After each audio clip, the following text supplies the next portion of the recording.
राज्यातल्या 29 महानगरपालिकांसाठीचा निवडणुकीचा कार्यक्रम अखेर जाहीर झाला। 15 तारखेला मतदान, 16 तारखेला असणार आहे मतमोजणी। पण त्या पार्श्वभूमीवरती जेव्हा हा बिगुल वाजला त्यानंतर आता सुरू झालेली आहे राजकीय रणनीती या महानगरपालिकांची सत्ता हस्तगत करण्याच्यासाठीची। या सगळ्याबद्दल बोलण्यासाठी आपल्या सोबत दोन मान्यवर पाहुणे आहेत। आपल्या सोबत भारतीय जनता पक्षाचे माध्यम प्रमुख नवनाथ बन आहेत आणि हनुमंत पवार आहेत काँग्रेसचे प्रवक्ते।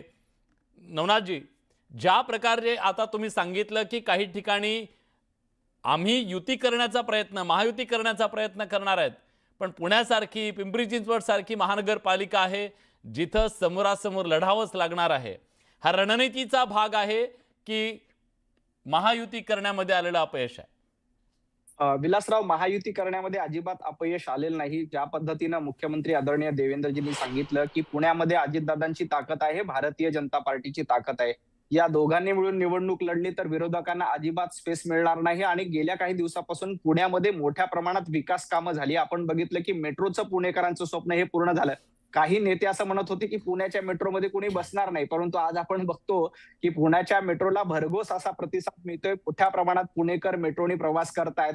काँग्रेसला इतके वर्षामध्ये पुण्यामध्ये मेट्रो सुरू करावी असं स्वप्नात देखील वाटलं नाही, ते देवेंद्रजींनी आणि भारतीय जनता पार्टीने प्रत्यक्षात उतरवलं।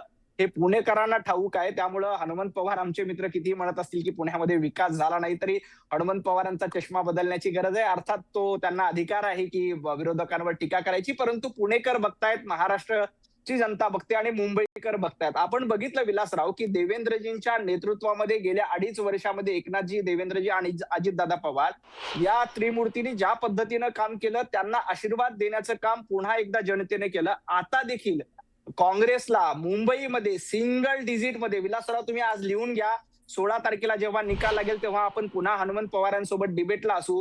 मुंबईमध्ये काँग्रेस सिंगल डिजिटवर असेल, ज्या पद्धतीनं बिहारमध्ये काँग्रेसला सिंगल डिजिटवर आमदार निवडून आले, अगदी त्याच पद्धतीनं मुंबईमध्ये काँग्रेस सिंगल डिजिटला असेल।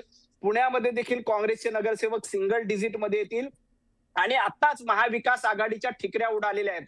म्हणजे काँग्रेसनं मुंबईमध्ये घोषणा करून टाकली की आम्ही सोबळावर लढणार आहेत आणि शिवसेनेला वापरा आणि फेकून द्या, अशा पद्धतीचं धोरण त्यांनी शिवसेनेचं केलं। आणि शिवसेनेला दूर करण्याचं, उभाटा गटाला दूर करण्याचं काम त्यांनी केलं की राज ठाकरे तुमच्या सोबत असतील तर उभाटा गटासोबत आम्ही जाणार नाही, अशा पद्धतीची घोषणा मुंबईमध्ये काँग्रेसने केली।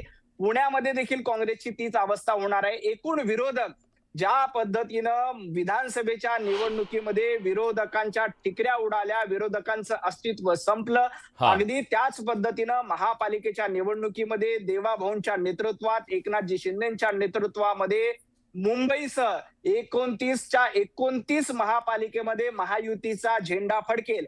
अर्थात काही ठिकाणी आम्ही आधी युती असेल, काही ठिकाणी आमची इलेक्शन नंतर युती होईल, परंतु महायुती म्हणून आम्ही निश्चितपणे 29च्या 29 महापालिका विलासराव जिंकू।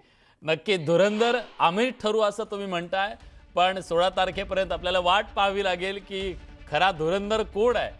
एक छोटासा ब्रेक घेऊन दोघांशी आपण चर्चा करणार आहोत। इतर काही मुद्दे महत्त्वाचे या चर्चेत आपल्याला आणायचे आहेत। एका